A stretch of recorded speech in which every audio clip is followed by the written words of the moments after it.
Hey everyone, George here, the Disney Family Man, coming to you with another video, and I got a slew full of information for you guys. It's so crazy. Look at my hair. It's hot, folks. That's how crazy all this information is. So let's just get right into it. This is going to be a little bit of a lengthy type of video today, just because of all the information that has come out over the past couple weeks. I'm so sorry for not having a video out, so I thought today that I'd just kind of pack it all into one, shall we?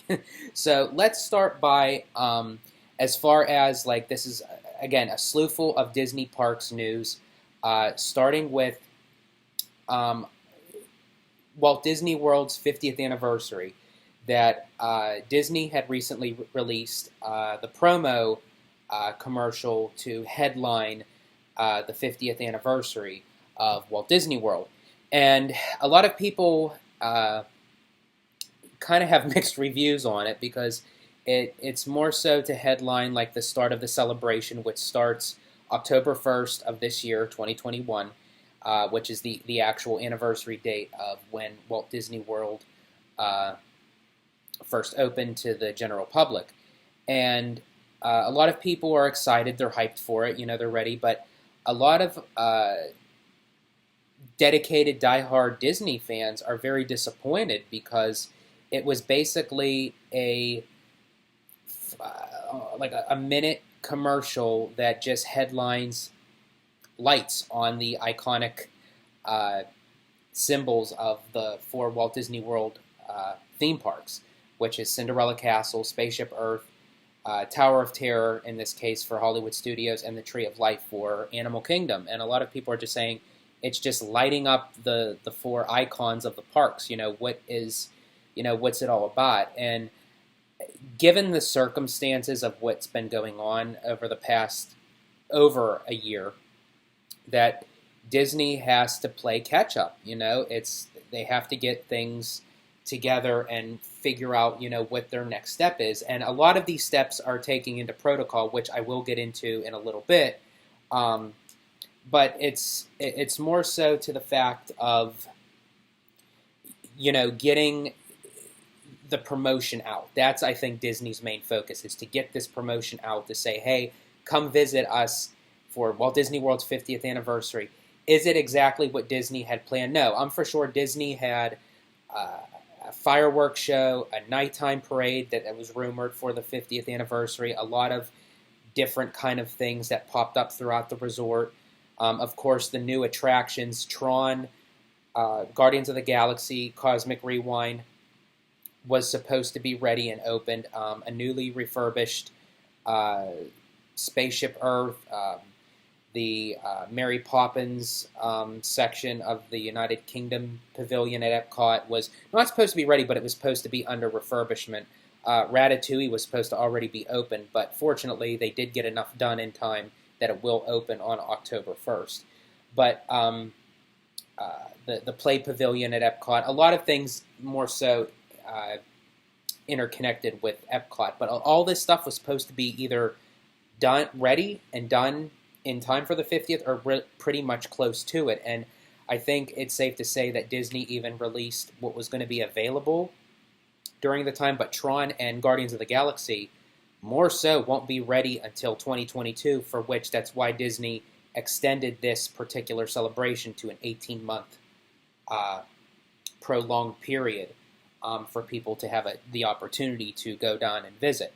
So that was released. Now, going back to what I was mentioning about the protocols, and I think this is probably the biggest news that came out, that during the time that I'm recording this video, which is on Memorial Day, so happy Memorial Day to all, and I thank everyone who has been, part of, the service, past, present, and future. We honor them, and, it's great to be an American. And so I'm recording this on Memorial Day, and that last week, Disney and Universal threw us a big shell shock of a surprise, where they removed their mask mandate for outdoors only, for which means you can sit, stand, walk around the park without a mask as long as you're fully vaccinated. Now, they don't ask for any type of vaccinated documents to show proof. It's basically the honor system. So it's basic. Just do your part, and please don't. If there's one thing, please don't do, and I'm probably going to get some slack for this, is just don't lie. Regardless of how you feel about the vaccine, whether you're for it, against it, not sure, just do the honorable thing and please don't lie, And it's just, the safety precautions as far as these industries go, just to try to keep everybody safe. So having said that, they do it with the honor system that you can walk around outdoors if you go into a store, a restaurant, inside the hotel, or once you enter a queue line for an attraction, whether it's outdoors or indoors. The second that you go through the queue line for the attraction, you must mask up all the way through until you hit that exit. Now, having said that, that's where it was even playing field. But now, Universal just released that they removed their mask mandate completely, indoors and outdoors, for fully vaccinated guests. Now, as of right now, Disney has not said a peep about removing their mask mandate completely like they did just with the outdoors.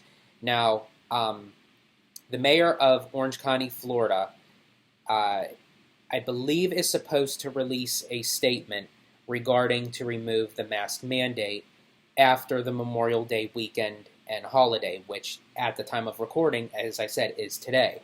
So probably within the next day or so, the mayor will announce the fact that, if everything turned out fine, that he is going to remove the mask mandate for the county, which Walt Disney World lies within Orange County, Florida. And I'm honestly, I understand, Walt Disney World's way of going about. They could have easily followed Universal and also SeaWorld, who had done it. And if that was their choice, that's fine. But I think Disney, again, wants to do the honorable thing and wait until the mayor of the county officially announces the mask mandate is over, and then they can kind of take control of what they want to do, just to save their butts, so it doesn't come back and haunt them in the long run. And as far as that goes, I think probably because they said for Orange County that if it is 5% or below the rate of something with the COVID cases, I have to read more on it, but it was something of 5% or less, and it reads at 4.7%, which is below the expectations of what it was back in May 20th, and then 8 days later, it dropped significantly. Or if the amount of people that could get the vaccine, if it hits 70% within the county. And I believe right now they are almost up to 54% as being vaccinated within the county. So, as I said, the mayor, I think, is going to release a statement probably in the next day or so. And after that, I think that's when Disney's going to make their official announcement. So I would definitely say, give or take, watch Disney closely over the next few days when they'll probably make their official breaking news announcement that their mask mandate policy, indoors and outdoors, will be completely expired. And I'm actually very excited for that, because I hope, I'm crossing my fingers and hoping and praying that, when we go down for our vacation in July, that the mask mandate will be lifted. So that way my family and I can, remove our masks completely indoors and out. And to all who would like to know, I am fully vaccinated, and so is my family. So that's pretty much a give or take. As I said, we're trying to follow and go along with all this, so to help everybody out, and so that we can kind of get through this and let this become part of the past and we move forward. And that was always Walt Disney's thing, was with anything, any challenge, any obstacle, we just keep moving forward. And that's what we have to do, folks. We all have to do this together. Another piece of news is going over, I live on the East Coast for Walt Disney World, but going over to the West Coast at Disneyland, starting July 2nd, the Disneyland Hotel and the classic attraction at Disneyland Park, the Matterhorn, will be up and running, operational for guests, again on July 2nd. And I'm very excited because that just shows, even as part of Disneyland, because they went through a turmoil that they just had reopened on April 30th. Disney World was already opened on July 11th the previous year, and it took them a long way to actually get where they needed to get to this point, and it was a rocky road. And so I'm happy to see things starting to take light and reopen, with the Disneyland Hotel and then the Matterhorn. It's just great. And as far as the Matterhorn goes, I mean, I think in that case, it's because the Matterhorn was down for its refurbishment, and because with it being so, I don't want to call it old. I'm going to say very. I'm trying to think of the word for it, folks, because I want to pay honor to the Matterhorn, because I don't want to say it's old, it's decrepit, but it's very classic, and it needs a lot of work. And if you check out the collabo video that I did with Orange Grove 55 and Vash Sky, Vash talks about how he would change up the Matterhorn for the best and how to bring it into the next century or two of technological innovation and everything. And it's a really good listen, so definitely check that out. That's on Orange Grove 55's channel, where we talk about how we would Imagineer different aspects and changes throughout the park. So definitely check that out. But all in all, I am glad to see the Disneyland Hotel and the Matterhorn reopening on July 2nd. Now, as far as for Disneyland goes, also, it is only open to California residents. And then starting June 15th, that's where, in the words of Frozen, it's time to open up the gates. It's going to be open to out-of-state visitors, for which you would still need to buy your tickets and make a park pass reservation and all that good stuff, just like with Walt Disney World. But June 15th, mark the date for out-of-state visitors to the Disneyland Resort. And then also going into the notion of how Disney is going to kind of move forward as the parks open. And a lot of, speculation is that Disney is going to implement more of the virtual queues, just like how it's done with Rise of the Resistance. And there's a lot of mixed feelings about that, because Disneyland also started the queuing line for Indiana Jones. And it just makes me wonder that as, new attractions come out to be like with Ratatouille and Tron and Guardians of the Galaxy, will they have a typical standby line, a Fastpass line, single rider line, or if it's just going to be a virtual queue? And as I said, a lot of people in the community have mixed feelings, because a lot of people don't like waiting in line. They'd rather try to just get in the standby queue, where you have your place, stand in line, and then you come back during the day to get in line to experience the ride. But it's also, to the same token, that a lot of people who have tried to get on Rise of the Resistance, that you may not get a spot to be put into the virtual queue. And if that's the case, you don't get to ride it at all. So at least where if you are in the standby line, you're guaranteed that once you're in line, you know that you're getting on that ride. And it's also just part of the experience, because Disney does very good theming and storytelling within their queues, and a lot of interaction type of things, that tells the story of the attraction rather than just stand in line. So it does kind of cut off the experience a little bit when you're going through a virtual queue, because it's basically you're bypassing everything just to get on the attraction, just to say, hey, I rode it.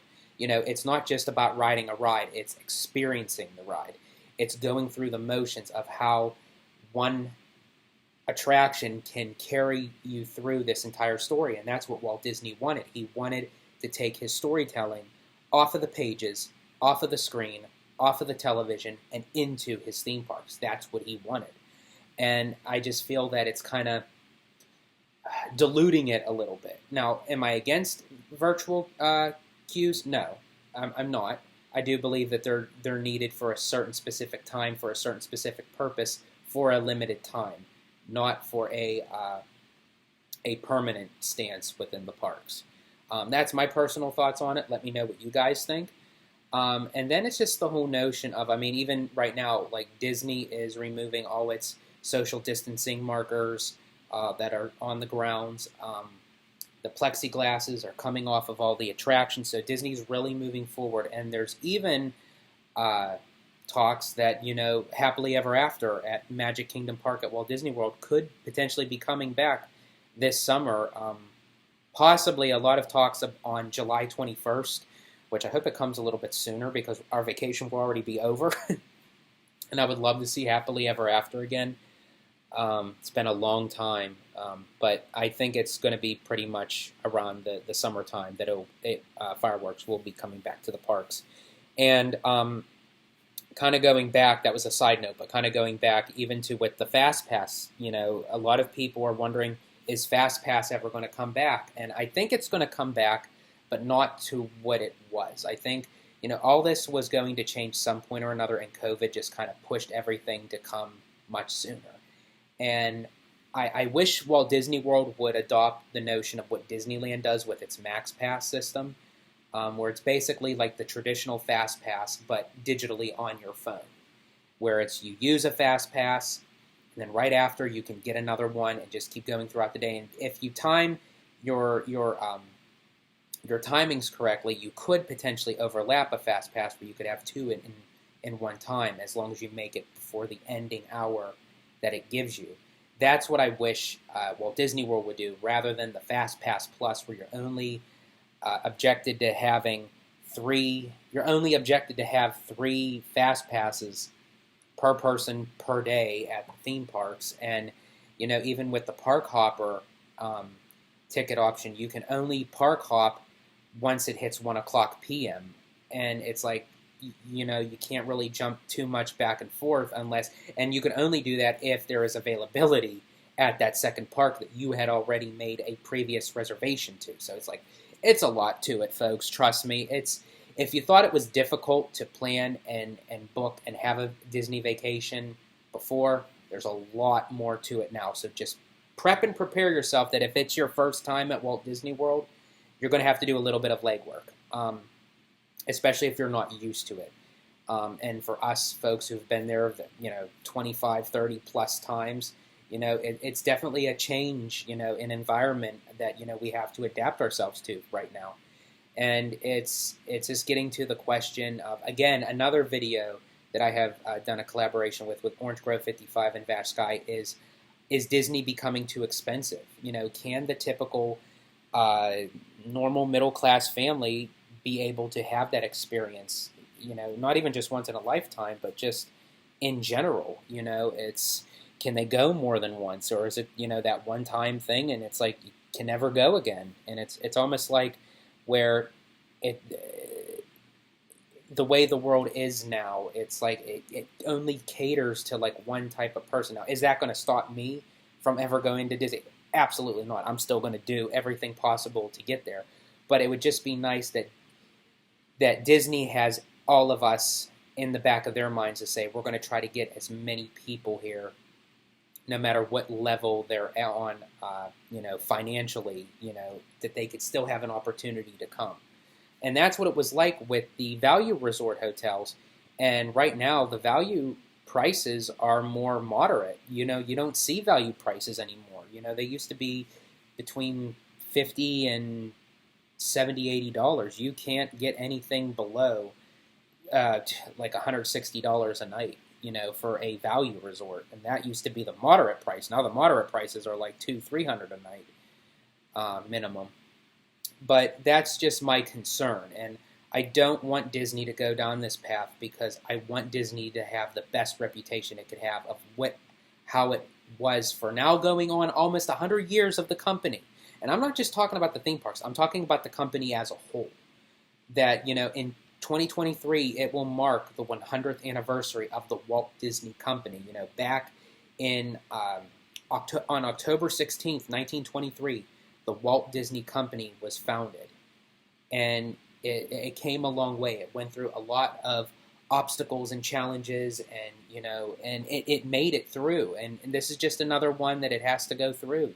But I hope Disney does this for the best, and has all of us fans in mind with it. So I am concerned, but I am holding out that Disney will do the right thing for the company, for its fans, for its guests, and just continue strong so it could be a bigger, better company as how it started out to be. And on that note, that's all the news I have for you right now. Again, I will definitely keep you guys posted. Keep you guys posted on what is to become of as far as with the mask mandate and what have you, as far as Fastpass coming back. They said that there could be a new type of technology as far as what the Fastpass goes, but it may, again, cost a little bit of an arm and a leg to get it, but, I guess, Disney has to do what it has to do, and I'm just, hoping and praying that, this all comes out where the fans don't turn its back on Disney, and Disney doesn't turn its back on fans. I want everyone to be happy and in peace and harmony. So with that being said, thank you guys for joining me today. As I said, I'll let you know if any new news comes about, and I'll release it out as fast as I possibly can. Like, subscribe, hit that notification bell, and as always, be safe, be safe, be safe. Stay safe, stay healthy, stay Disney. Bye, everybody.